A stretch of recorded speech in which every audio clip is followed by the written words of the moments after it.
You're listening to the Vox Media Podcast Network. Welcome to Between the Links with your host, Mike Heck.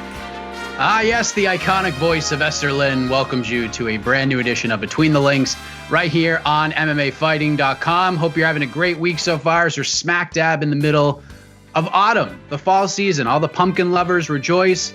We are here. The leaves are changing, and as always, we have a lot to discuss this week. UFC Fight Island 4 went down on Saturday night. UFC Fight Island 5 is going down this weekend in Abu Dhabi.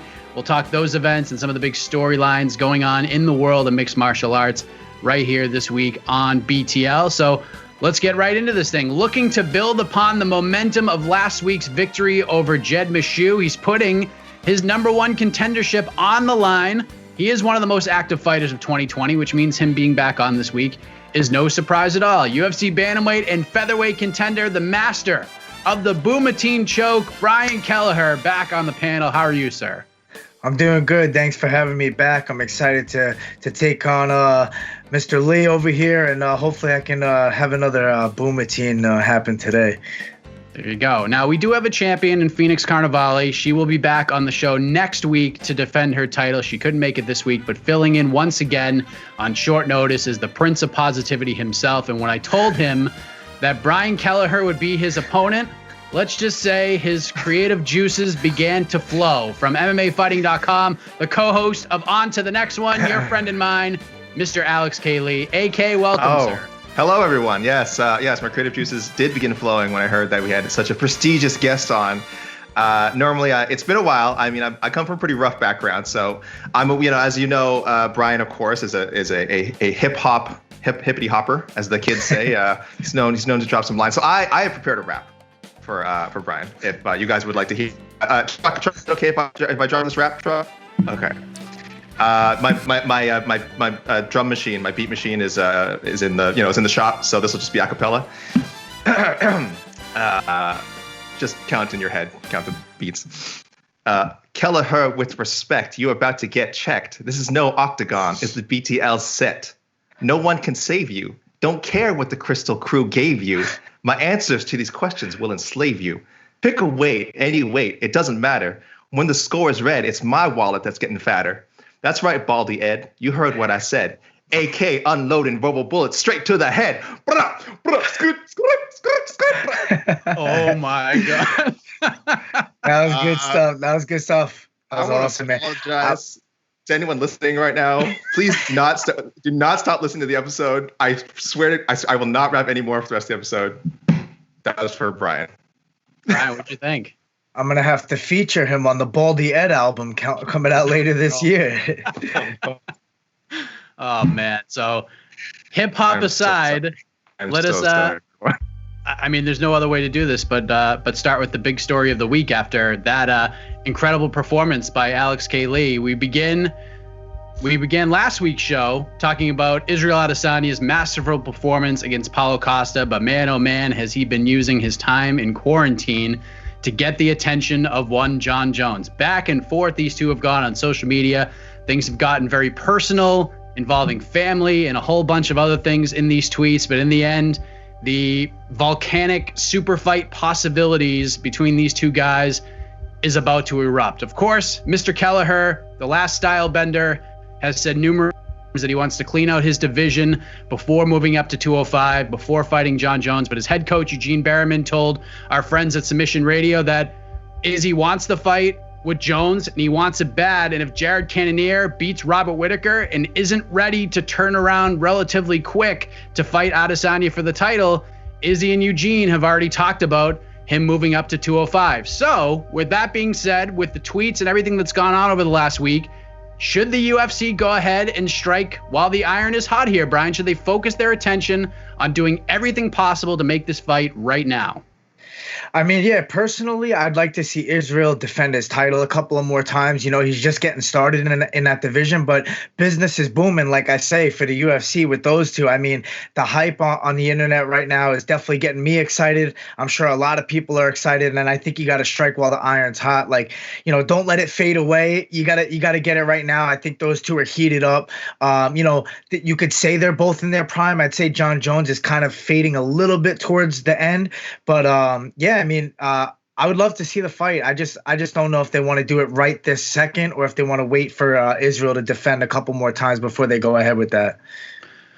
What do you think, AK? Do we just go right after this thing, strike? I mean, you're a pro wrestling guy, and MMA in a way has been garnered from the roots of professional wrestling, and you don't just go into a big storyline and a big WrestleMania bout, you build it up. But have we built it enough? Should we do this now or should we wait? You know, you're supposed to strike when the iron is hot. The iron is warm. It's warm. I won't deny it. But the trash talk, it sucks. I'm sorry, it sucks. It's gotten too personal. It's gotten too weird, some of it. I don't know if you guys have been keeping up with all the tweets. There's a lot. I don't blame you if you haven't. But it's gotten a bit weird, inappropriate. I'm sure that people get a kick out of this sort of thing. Maybe, you know, the Jose Youngses of the world, the Hers of the world, maybe they find this sort of thing amusing. But, you know, more sophisticated people like myself, we need a little more substance when it comes to build up to a fight. In MMA, I'm not sure exactly what that means. We've had, you know, feuds built on all kinds of weird premises, but this just doesn't quite feel right, the way the things they're saying to each other. I don't think it makes for good fight buildup. Maybe it makes for good clickbait headlines for us, but for the fighters, for the fight itself, I don't know. I think there's a lot of compelling matchups for Adesanya 185. I don't know, Cannonier, Whitaker rematch, Darren Till, Jack Hermanson. There's names there, and I've always been a fan of great champions building up their resumes through consistency, in addition to big names like George St. Pierre, you know, Anderson Silva. Those guys always come to mind. Like, there's big names, but there's also kind of some fights in there that were just title defenses, you know. So I'd like to see that. I think he has the skill to do that, and the versatility to do that. And as for Jon Jones, I mean, I think Jan Blachowicz, if anyone deserves that fight, it's him. So I'd like to see that first. I think Jan Blachowicz has earned that right. We're kind of in an interesting spot because if Jon Jones decides to make that move to go to heavyweight and continues to put on size and put on muscle and maybe get to 225, 230, get a little bit bigger and stronger, that cut to 205 is going to be a little bit more difficult than if they were to do it now. But let me ask you this, Alex, because when you have fantasy matchmaking like this, people like to have opinions on it, and they're often differing. And the odds makers are having different opinions about this fight as well, because they like to put out these future lines. And I was looking at it earlier today. Bovada has Jon Jones as a minus 375 favorite, and the comeback on Adesanya is at a plus 285. But betonline.ag has Jones as a minus 115 and Adesanya at a minus 105. So it's nearly a pick 'em from that site. So the odds makers can't agree on this one. Who do you think is right here, in your opinion, when basing these odds? And if they're both wrong, how would you set it? I mean, I favor Jon Jones against almost anyone. I will say this: I'm of the thought that, putting aside any PD controversy, however you want to weigh that, I still think he's the best fighter I've ever seen in MMA, pound for pound. I wouldn't bet against him against anyone. However, in the case of Adesanya, and what we've seen of Jon Jones lately is he's very willing to, and kind of always has been, very willing to play to his opponent's strengths, you know, just to show that he can outdo them. And in the past, he's dominated some of those matchups. He's done a great job out wrestling wrestlers, out striking strikers. But the last two fights with Reyes and Thiago Santos, I think a lot of people, even if they think he won both those fights, would agree he didn't exactly beat these guys to their own game. It was really touch and go there for a while. If he tries to beat Israel Adesanya at his own game at kickboxing, I don't see how you can't favor Izzy. I really do. There's no way to know. So this is what the problem for the odd makers is. There's no way to know what the game plan is going in. But if for whatever reason you think that it's a striking battle, for me, I would go Izzy as far as 2-1 favorite. That's how far I would go. If you could somehow predict that it was going to be a kickboxing fight, because I think he's maybe the best striker in the UFC today. What do you think, Brian? I mean, you have some insight into this world. You like to play the ponies, so to speak. How would you line this fight? Yeah, no, I mean, I would lean a little towards Israel too, as far as like if the fight stayed up on the feet, but I'm a guy that I can't go against John Jones just based off his resume and who he's fought and what he's done. I feel like he would be smart in there. Those guys at Greg Jackson's, they set up really good game plans. They don't let their fighter just go in there and get reckless. And I think John Jones his wrestling, his size would play a big factor in this fight. Israel's shown a lot of improvements in takedown defense, but a guy like Jones is, he's going to land ground and pound on you. He's going to look for submissions, and I don't think he's going to shy away and freeze up like some of Israel's other opponents in the past. So let me ask you this, Brian. If we woke up tomorrow morning and checked Twitter and there's just a slew of tweets that, let's just say like someone reported it, probably MMAfighting.com because that's what we do, that this fight is happening on December 12th. John Jones versus Israel Adesanya. The fight is happening at 205 pounds. Who are you picking? I'm picking John Jones. I mean, he's spent his career there essentially at 205. He's a big guy too. He can fight at heavyweight. He has a big frame for the weight class. And I think, it would be his first time dealing with something like that. I feel like with John Jones's credentials and his wrestling skills and even submission skills as well. So I would lean towards Jones. AK, you're our prediction guru here on MMAfighting.com. I mean, and there's a lot of questions unanswered here. We don't know what game plans are going to be. The trash talk is what it is. There's no press conference, no nothing. So there's really not a lot to look forward to, and we're not picking the fight the day before. So if you had to pick, if they booked this fight for December 12th and someone said, who's winning this fight? If all your friends hit you up because now they're suddenly interested in MMA, who are you picking? Nobody look at my predictions, first of all, for this past weekend's UFC Fight Island 4 card. Chuck, remind me to delete that from the site. Thank you. I would, you know what? I'm feeling crazy. I'm going to Adesanya. The size it definitely matters. Like it is one of the things. Like I think when we eventually saw them face off and saw them at weigh-ins and saw them in the octagon, I think there probably would be a moment of like, whoa, like this is what a real light heavyweight looks like, and this is what a guy coming up from 185 looks like. But Izzy definitely has the height and reach. That's a good thing. The mass and strength is a totally other question. But height and reach is good. And again, if we're talking striking, I just haven't seen that dominant, clinch game in wrestling from John Jones in so long. And I know it's there. I mean, the guy, you just know he can do it. I just haven't seen it in so long. I would go wild, and I would pick Adesanya. We will certainly keep our eye on this. A lot obviously would need to happen. I think Israel Adesanya has a good grasp on reality and what makes sense, and he has his eyes set on Jared Cannonier. And I think if Robert Whittaker beats Jared Cannonier on October 24th, this conversation might get a little more fiery, so to speak. But the point for this round is going to go to MCAK. He is on the board. I think the wrap kind of put you over the edge in a pretty even battle. So I'm glad you got to get that wrap out of the way to get you on the board. As we move ahead to this past Saturday night, UFC Fight Island 4. It was an interesting card. We had some great performances. We had some good finishes. Holly Holm capped things off with one of the best showings of her entire career. She dominates Ardinia Aldana. And I think we're all in agreement of what her next fight should be after Saturday night. So rather than make this question about Holly Holm, let's make the question about the rest of the card. AK, we begin with you. We've had a question like this from time to time on the program. In your opinion, aside from Holly Holm, who are your, like the NHL does it, who are your 3 stars of UFC Fight Island 4 and why? This first guy I'm going to name, I would argue, depending who you ask, maybe he might have just been the biggest star, period, without this, no Holly Holm qualifier. I think Carlos Condit, even though he wasn't on the main card, him winning was such a big deal, I think, for a lot of his fans. This guy hasn't won a fight, I think, in 5 years. 5 straight losses. Some of those losses pretty convincing, pretty the kind that make you ask, man, how much does this guy really have left? So to be put on the prelims against a gamer, an absolute gamer in Court McGee. I mean, Court McGee is as tough as they come, very experienced.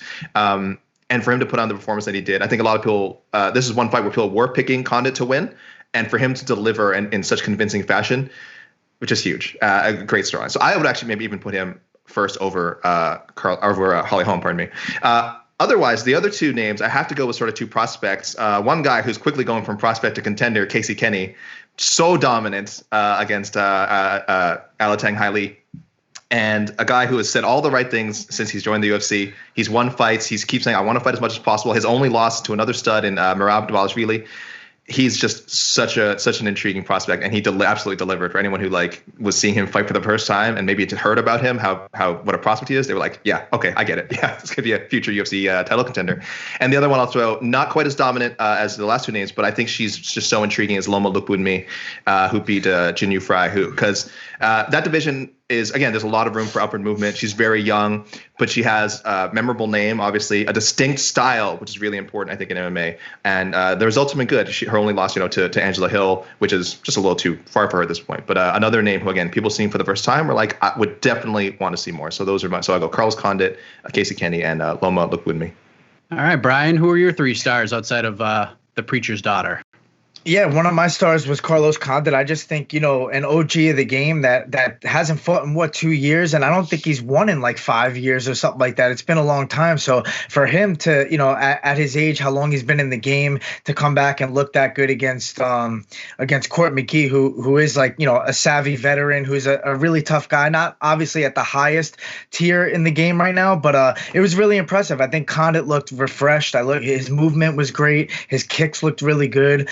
He was able to take big shots from Court McGee as well. And just the amount of time that he's had off, I gave him one of my stars. Another guy I gave was actually it went to a draw. I gave Cooley Bao a star because he fought a guy in Jordan who, has a lot of hype behind him. And his fight against Feely was, really impressive. He hung in there with a top guy in Feely. And I was, on the lookout for this guy. And his opponent in his debut comes in and kind of steals the show, even though it was a draw. It was like, wow, this guy is something, is something to look out for as well.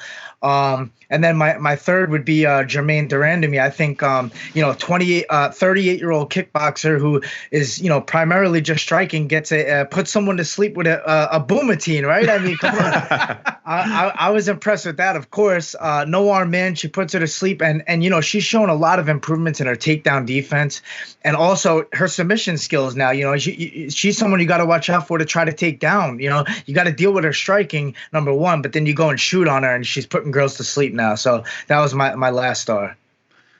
Brian, I'm curious because, AK had mentioned Casey Kenny, and then another guy on the card, Kyler Phillips, had a great performance as well. And one of the big stories, at least definitely surrounding Kenny, and then after the fight with Phillips as well, is that both these guys want to keep the train moving. They want to stay on Fight Island. They want to book fights. They want to get turned around quick.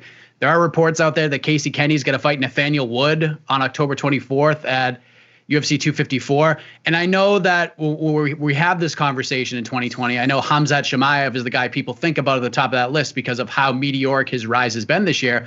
But I would argue that you're the guy that's sort of got this ball rolling in a crazy year. What do you make of this trend catching on more and more, that it's not just like, I just want the right matchup. I don't care who they give me. It's get me in there now and then get me in there next week if you can. Yeah, I think when the pandemic hit and, I took notice on how the UFC was running things and how they were filling in short notice fights so often, and so many guys were willing to step up, and they were, making different circumstances, allowing guys like myself to fight in different weight classes, stuff like that, depending on how short the notice was. I think it's brilliant. I think these guys are going to stay in the media, keep active, stay out there in the eyes of the fans, and get a lot of quick paydays. If you want to stay on Fight Island, you're kind of there already. You might as well do it instead of go back and forth. I think Casey Kenny had a very impressive performance. To throw that many kicks in one fight was amazing. And it's great to see these guys willing to just fight and get right back in there and stay active. Are you digging this trend, AK? Because I'm digging it.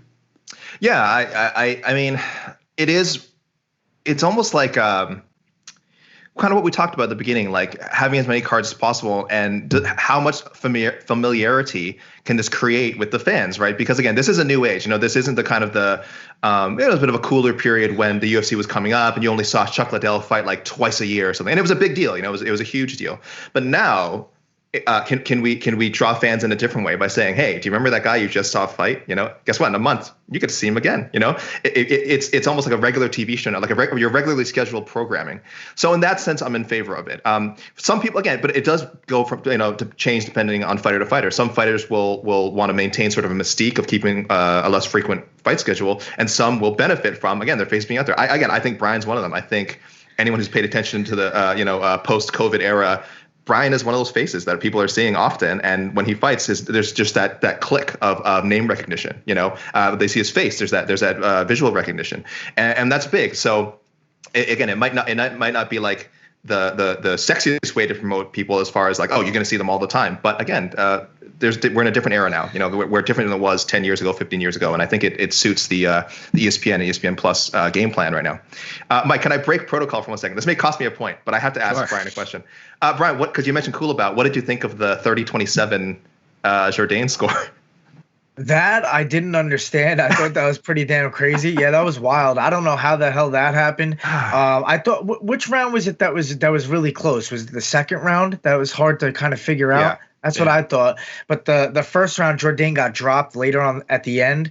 And then the third round was a 10-8. I don't know. It was kind of confusing how they came up with that. Didn't make sense to me at all. Yeah. Yeah, it's just wild. Good Fight Island being Fight Island. Speaking of Fight Island, and we talked about like the recognition of faces and stuff. Like, look at Jared Gordon after this week. Like, the UFC Fight Island Declassified series came out on ESPN Plus, and Jared Gordon has gotten more notoriety in the last 3 or 4 days than he has maybe in his entire career. And maybe it's because he had such a good story. Maybe because he took his mask off on the plane and maybe almost killed the entire process the first time around. But Jared Gordon's a good friend of the show. But I highly recommend you check out the Declassified series on ESPN Plus. It's great. Rory Karpf is the man behind that. He did a hell of a job. It's really good. So I definitely recommend you check that out. But the point for this round goes to Boom. He is on the board. Boom, baby. There you go. So both of you guys mentioned this as we move on to our next topic. You mentioned that on the top of your star list was Carlos Condit. He gets his first win in nearly 2,000 days. He defeats Court McGee. He looked pretty damn good doing it. Some people I've seen on social media, and that's maybe just because that's the nature of social media, especially with MMA fans. Some people are sort of downgrading the win, saying don't get too excited. But you know what? Forget that noise. Court is a tough customer. Condit looked like his old self in a lot of ways. First off, Brian, let me ask you this.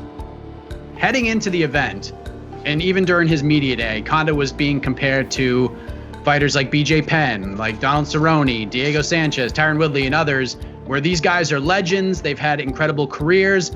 But when fans and media members see their name on these cards, we're a little bit weary of it. Maybe it's just because we care about their health and safety, or we just don't want to see them go out there and have a performance like that. With Condit's performance and getting that win, are we removing him from that conversation now, or will it be kind of on a fight-by-fight basis, in your opinion? I think more of a fight-by-fight basis. I don't think you could just completely remove him, especially beating Court McGee. It's a good win for him, but it's also a winnable fight. It's not like one of those, all right, this guy is back for real. He's going to make another run.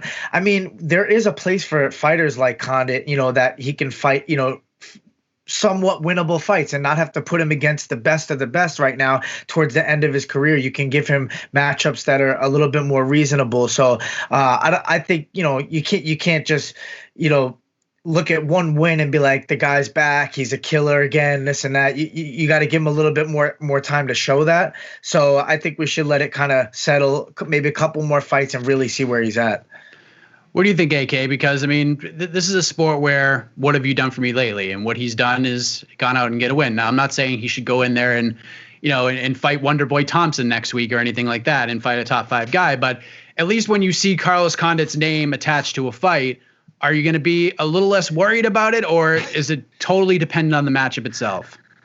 Yeah, it has to be dependent on the matchup. I mean, I think any of the fighters, once they get to the stage, and especially guys like Carlos Condit, who have been in the wars that he's been in, you're always worried. Even for a Cowboy Cerrone, who fights 3 or 4 times a year, that frequency of action does not make me more comfortable when he gets in there. And I'm sure he'll say the same thing. I'm sure he's one of the fighters who's been most open about, like, yeah, I'm terrified before I go in the octagon. I don't think it's any easier. And for us on the outside, we can feel like a fraction of that anxiety on the part of fighters. So yeah, I mean, I'd be somewhat worried depending on who they match him up with, but I think it's cool that he got that win, and that we can sort of, as we talked about onto the next one, sort of talk about him moving into this area of like rematches, rematches with fights that people would want to see again, either because they were so good, or maybe the first time the fight happened, the results weren't as conclusive as they could have been. So yes, I think for the most part, I think there's very few matchups that I would be super worried about. For the most part, I am actually looking forward to what the UFC has next for Carlos Condit. With these other fighters we mentioned, AK, and BJ Penn aside, because he's had a whole bunch of other issues outside of the octagon, do you feel like there could be this trickle down effect, like that maybe Condit's win, looking a bit more like his old self, pulling the trigger. Could this maybe motivate the Woodleys and the Sanchez's and the Cerrones and let them know that, like, hey, it can be done. We're not done yet. If Carlos can do it, I can do it too. We're really going to find out with the Robbie Lawler Mike Perry fight. That's for sure. Because that's a fight where if that guy can't, whatever that guy gets up to, can't motivate Robbie Lawler to pull the trigger, then nothing can. Right? Then we'll know. But I'm at a bit of a disadvantage here because obviously, Brian will know a lot more about kind of how much fighters draw from watching other fighters' performances. But I will offer that. Like from what I know, guys like Woodley, Cerrone, Robbie Lawler, Diego Sanchez, all of them, they don't really need much to convince them to take another fight. If anything, it's the opposite. I think they require a lot of convincing to leave the game. So they have the reasons for wanting to continue, whether it be like monetary or wanting to go on a win, wanting a specific opponent, whatever. So yes, I have to think Condit's success on Saturday is actually going to go a long way for some of these other veterans as far as thinking that they themselves can also pull out one more vintage performance. So yeah, I do think, I don't know if trickle down is a funny way of putting it, but now that you mention it, I do think that they're going to take as much positive things away from that as they can. What do you think, Brian? I mean, you obviously look at things through a different lens, being a fighter yourself. Do you think that maybe this motivates some of these other guys saying, like, I don't know why I haven't been able to pull the trigger. I don't know why I haven't been myself, but I just saw Carlos do the thing, and now I'm going to do it. I think it could have a bit of a temporary trickle-down effect, but I don't think it'll last long enough to kind of transform themselves into their next fights and really be a psychological game changer for them. I think it's a lot deeper than that. Once these guys get to a point where they're going into fights and they're overthinking things and they're not quite confident in pulling the trigger, I think there's deeper problems to that. That goes back to, how are you preparing for these fights now? Are you burnt out in training? Are you not feeling the same way about the sport? I think a lot of these things come into play later down the road as a veteran in the sport, and you have to always battle that and figure out a way to kind of bring yourself back to that young lion, where you wanted it so bad and you were in the gym working as hard as possible, and every time you went into fight, you were there to kill or be killed. It's different mentalities as you go throughout the sport. You got to keep your mind in check. So I think it'll kind of give them a quick inspiration, like, man, look at Condit, that's awesome. But I think by the time they get to their next fights, they forgot all about that and they're going through the motions again, and hopefully they have their act together by then. And that's why you're here, Brian. What do you want to see next for Condit, Brian? I wouldn't mind seeing like a Nick Diaz. I don't know if they would do that with Nick Diaz because his name value is a little bit different. I think it's more like Jorge Masvidal, Nick Diaz kind of style name value wise. I'm trying to think of another good matchup for Condit. Let's see. Give me some names. I'll pick one. Matt Brown. I like that one. That's a beautiful one right there. Yeah. That seems to be the most popular one. AK, and you're on the rematch train still, right? Like nothing's changed over the last, day or two since we did on to the next one? Yeah, other than Matt Brown, which again, a lot of people mentioned it was booked twice over the last 7 years. So I think a lot of people are just assuming it happened. So it feels like a rematch, but no, that would be a fresh one. And then should Robbie Lawler beat Mike Perry, I am just dying to see him fight Condit again. I think that would be a great send-off for both guys, though in all likelihood, both guys would probably, if it's a great fight, they would just both fight like 2 or 3 more times afterwards. And we're doing this whole dance again 12 months from now. Yeah, I don't want to see Chimaev. I don't want to see Jeff Neal. No. These are the kind of fights we want to see. Because I saw those both suggested, and I was like, no, we're not going to do that. But I think this is great for him. It's great for the sport. I'm definitely intrigued and excited to see what is next for Carlos Condit. And the point for this particular round goes to the fighter, Brian Kelleher. I mean, I kind of feel like it was unfair. It was almost like a tailor-made question in a way to him. But let's get to this final question of regulation, because UFC Fight Island 5 goes down this Saturday night in Abu Dhabi. Brian, I'm sure you'll be paying attention to the main event in a big way. We'll get to you in a moment. Big one at 135 between Marlon Moraes and Corey Sandhagen. And I'm looking forward to this one. This is a hell of a fight. This one's definitely circled on my fight card. Alex, we're going to begin with you here. This is a big one at 135. Petr Yan is the champion. Aljamain Sterling looks to be the number one contender. Words have been said that may be the case, but nothing has been made official as of yet. Right off the bat, and we'll dive into this a little bit deeper in a moment, what is at stake for these two guys when they fight on Saturday night? I mean, absolutely. A title shot could potentially be at stake. If the last question was geared towards Brian because it's about fighter stuff, fighter mentality, this question is geared toward me because it's about UFC and matchmaking BS, and I'm all about that. I'm all about that life. No, I mean, look,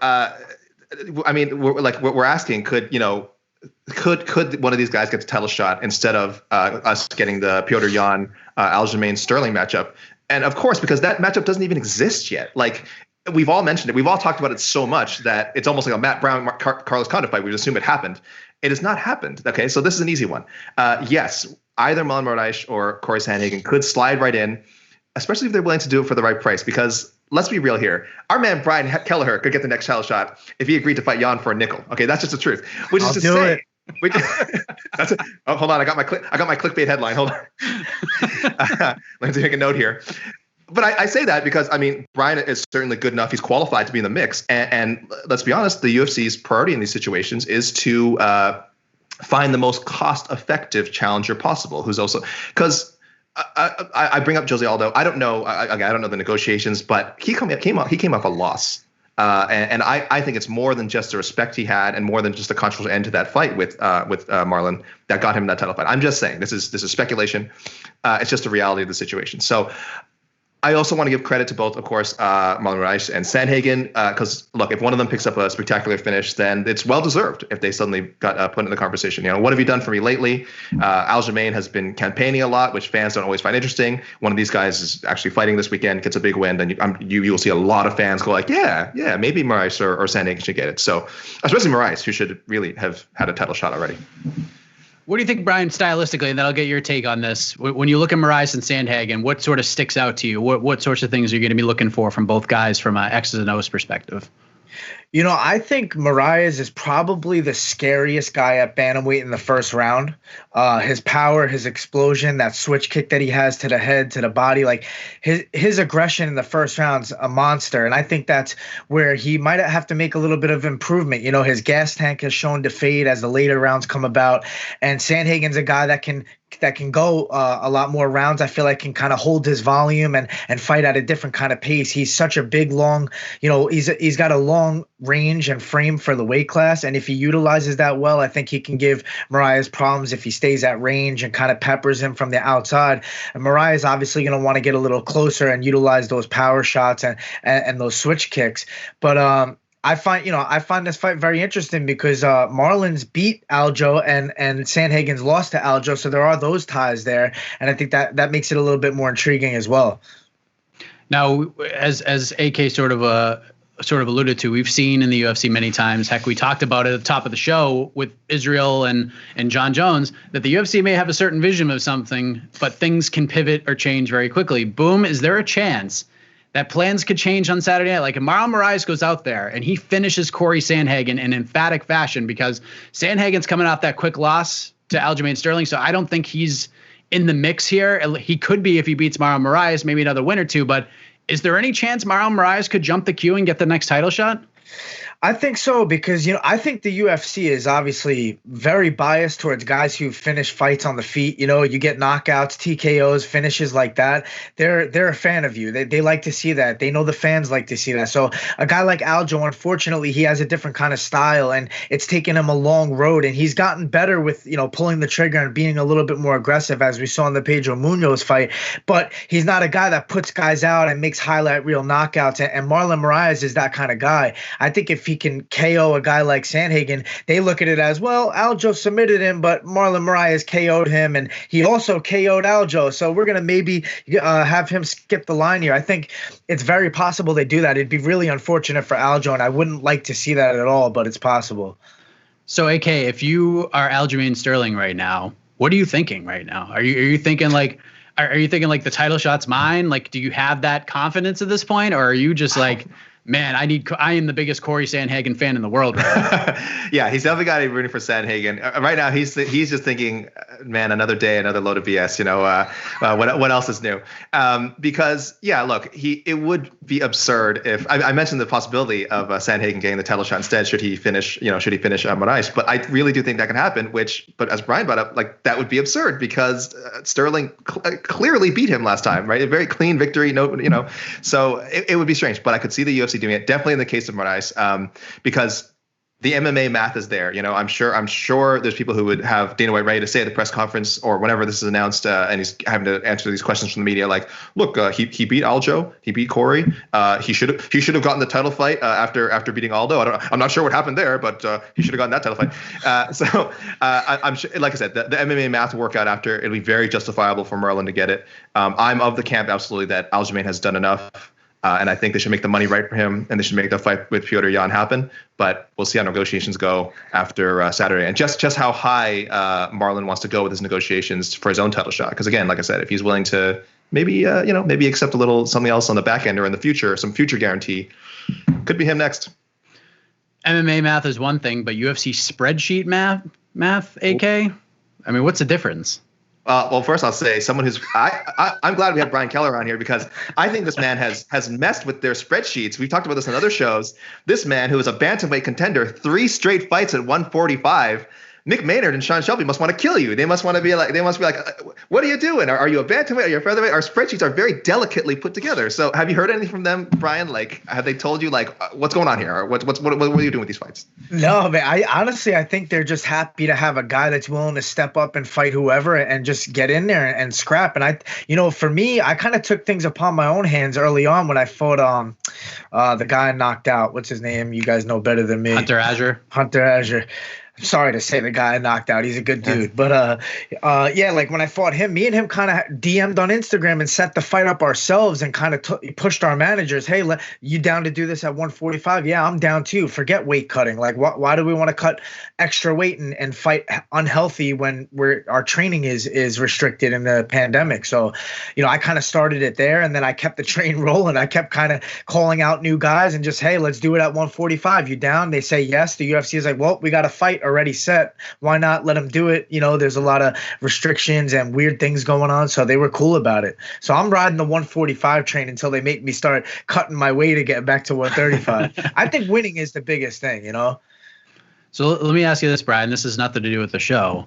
If and you don't have to reveal if this is the case or not, but are you confident in saying that you're going to fight November 7th? Like, that's when you want to fight. You have a name in mind. Are you confident that this happens? Yeah, I mean, the verbal agreement's there. We both say we want to fight. He's good with that timeline. I'm good with that timeline. So I'm confident that it's going to happen. For some odd reason, though, like, even though we both agree right now, the UFC seems to be like doing a lot of things on short notice, and I'll probably find out about 2 weeks before that night that they're willing to do the fight, and that's actually favorable for me, because then I said, well, you're giving me 2 weeks notice, let's do it at 145, and then they say, yeah, he's right. Well, there you go. That will be a fun fight, should that be booked. And obviously, Moraes versus Sandhagen should be a fun fight. Pretty good card overall if you actually take a look at it from top to bottom, as the road to UFC 254 on October 24th continues. And guess what, ladies and gentlemen? The road on Between the Links will also continue on, because the Prince of Positivity has tied things up. He gets the point, and that means it's AK's favorite segment. It's the knockout round. One question, unbeknownst to either of these gentlemen. They will each have 60 seconds to give their response, and then all the weight is off my shoulders. We will hand it off to the Honorable Judge E. Casey Leiden to render the final decision. Now, Brian, you are the man with the victory last week, so you get to decide whether you would like to answer this question first, or if you would like to pass it on over to MCAK. I'll go first, because I get confused after I listen to my opponent talk for too long. I'm like, I forgot everything that I was thinking about, so I'll take the first slot. AK, how do you feel about this? You get to go last. I was and not, so not with sure. your choice. If you're not first, you're last. So now I'm worried. Like, I have gone first at every time I've had the opportunity. This is the first time I'll be going second. I'm thrown off. I'm not gonna lie. I'm thrown off. I got a second. I guess I think they have a second to recover. It's part of my game plan. Oh. All right. Well, we have a hell of a question here. And AK, get excited, because I have a feeling that you going last might actually help you. But Brian, during the UFC 254 virtual media day, Khabib Nurmagomedov said something that stuck out in a lot of people's minds. He said that Dana White and the UFC have promised him something special if he were to defeat Justin Gaethje on October 24th. He has asked to not have that surprise revealed to him until after the fight. Dana White has since confirmed this, as has Khabib's manager, Ali Abdelaziz. In addition to that, Ali took to Twitter and said, quote, let me pull it up here, I can guarantee you that surprise won't be Conor or GSP. It's completely between me and Dana. It will be something big. So, Boom, I ask you, what do you think it could be with the information we have? What could this surprise be for Khabib if you had to guess? We're going to put 60 seconds on the clock. There it is. And your time starts now. I'm going to be honest. I'm quite confused on this one. I'm a little bit lost. I'm going to keep it short and sweet because this is the only thing I could think of off the top of my head right now. And I'm going to go with the Hall of Fame for Khabib. Maybe this is the last one. Maybe if he wins this one, they do a Hall of Fame for him and they call it a career right there. And that's probably the best UFC MMA career there has ever been. So that would be something. All right. It was short and sweet. Still has. Do you want to rap for the last 30 seconds? AK Lee, please don't beat me. I don't know. Well, there you go. Oof. All right. Well, I mean, this is a tough question, folks. This is a tough one. This, honestly, I was torn between two. I was torn between this question and what's going on with the PFL and the lawsuits. And well, I don't know if we had enough information to give a compelling answer on the PFL situation. But AK, same question for you. 60 seconds on the clock. What do you think? Go. I hate you for making me think about this, but if it's not going to be GSP and it's not going to be Conor, the not Conor thing, I think, is to throw you off a little bit off the trail because I think this might involve Conor. I think we might get a boxing / MMA card featuring Conor McGregor and Manny Pacquiao, as has been rumored. And heaven help us all, a special rules martial arts match between Khabib Nurmagomedov and the Floyd Mayweather Jr. One of those weird first round is boxing, second round is kickboxing, third round is MMA, something like that. I'm only saying this because I don't know if I believe they really do have something concrete planned. It's one thing for them to say it, but if we are taking them by their word, Khabib Nurmagomedov versus Floyd Mayweather in some form at some brilliant freak show UFC event, also featuring Conor McGregor and Manny Pacquiao. These crazy kids, all these crazy millionaires and billionaires are going to work something out. All right. Well, Brian, you did have 30 seconds left, so let me just follow up real quick with you because AK thinks the Conor words, maybe throwing us off the trail. Could the GSP thing be throwing us off the trail as well? Because I feel like that's the direction everybody wants to go here. The UFC seems interested. Khabib definitely wants it. GSP has said that might be the only fight to get him off the couch and back in the octagon. Not that he's on the couch. The guy's working hard. He's in way better shape than I'll ever be. What do you think? Yeah, I mean, that's why I was kind of lost with the question because I would think it was GSP. I mean, that's the best thing you could do at this point. Bring him back and kind of see who's the GOAT essentially at this point in MMA. So I would have thought that was the big news, that was what Khabib would want, to finalize his career. But yeah, because we've heard Khabib say he only wants like one or two more fights essentially. So if that was that, I don't know what else it could be. I mean, could you imagine though if Khabib agreed to do the Ultimate Fighter against Conor McGregor? I mean, I can never see him agreeing to that, but that would be hilarious. They could never be in the same room together. No, there's no way. It'd be they'd have to do it in like two different countries or something. There's no way you could put these guys anywhere near each other. It's wild. Do it over Zoom. Yes, there you go. I love the Ultimate Fighter. Even I don't want to see that. I'm still waiting for the Ultimate Fighter to come back. That is not how I know. What do you think of the Calvin Kattar Max Holloway idea that's being floated out there? I mean, there's no reports about this. That's what Kattar wants. Here's the thing: is my idea for the Ultimate Fighter was I always thought they should treat it like Iron Chef. I always thought they should have had four or five established coaches because some people on that show were so good as coaches and just aren't necessarily active fighters. I would have loved to seen Matt Serra coach again. I think Matt Serra was hilarious. Chael Sonnen, I think, is a spectacular coach. I would love to see him brought on as a regular coach for the Ultimate Fighter. It'd be so good. And there's a lot of other guys out there. Frank Mir, I think, would be really cool, something like that. So I wish they would move to having coaches be coaches and not worry about the coaches fight at the end, which more often than not, I think over the last 10 seasons or something, just fell through. It didn't even happen. So I still think there's a lot of juice left in the Ultimate Fighter, but I'm also a masochist. So make of that what you will. There you go. I think Masvidal and Covington would be pretty interesting. Stop. If you could do that. Stop. But maybe that should have been the question. Who should coach the Ultimate Fighter? But be that as it may, we have heard the arguments. And listen, for those watching via the magic of YouTube right now, we want to get your feedback as well. So if you believed in viewer land that one of these gentlemen had the more compelling answer, let us know in the comments section as we welcome that kind of feedback. But now we turn it over to the judge. E. Casey Leiden, Your Honor, How do you rule in the knockout round?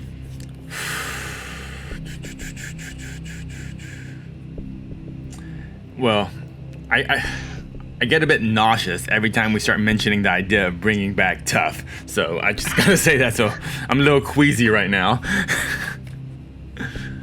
Oh, man. All right, I made a decision. Your winner. Boom! Oh! Wow. I need to start getting paid for this, guys.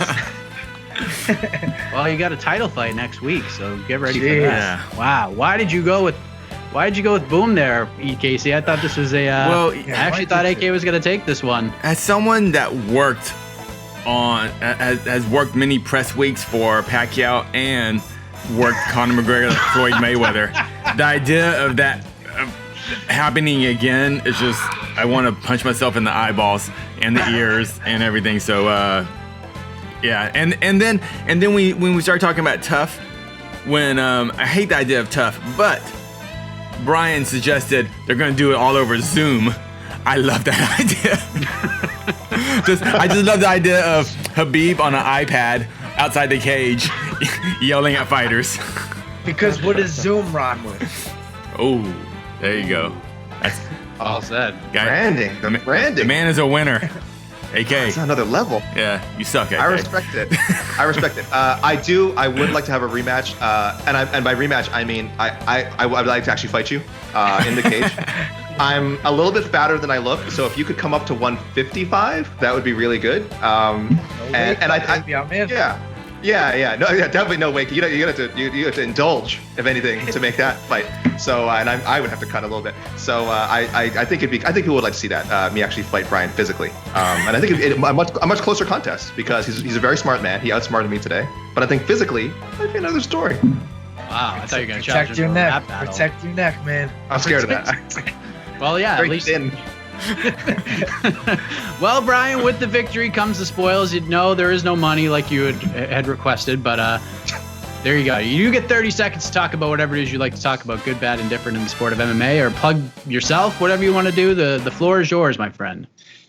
Yeah, no, one thing, I think we kind of brought it up a little bit earlier, was the PFL situation. I kind of have interest in that. You know, I've seen Lance Palmer mention a couple of things recently about, you know, being frustrated with how they're handling things. I know Chris Wade is a guy I train with at Long Island MMA. I think they might have released him, and free agents are all over the place, and I think there's going to be a lot of moving pieces. So I'm interested to see where some of those top PFL fighters end up. You know, maybe we see the UFC sign a couple, maybe Bellator, but I think that's definitely an interesting topic right now. I muted myself for a second. I would agree with you. And one name that I'm interested to see where she lands on this whole thing is Kayla Harrison, because she could be the difference maker either way, depending on, you know, where she's at, if she's trying to get released and so forth and so on. But that's something to definitely keep an eye on the early stages, as you can go on Twitter, look at Lance Palmer's tweet and waiting to see if there's other dominoes that will fall in that aspect. But in the end, that's going to do it for another episode of Between the Links. God, I love hosting the show. So thank you so much for checking it out on YouTube or in the podcasting network. AK, excellent rap, my friend. So thank you for your creativity. Much appreciated. But join us next week as we do it all over again with a new matchup right here on Between the Links. Brian Kelleher gets his first title shot against Phoenix Carnivale. Should be a hell of a matchup for AK Lee, Brian Boom Kelleher, Casey Ladden on the production, and the iconic voice of Esther Lynn. Have a heck of a week, fight fans. Good night, everybody. This has been Between the Links with your host, Mike Heck. Brought to you by MMA Fighting, a production of Vox Media.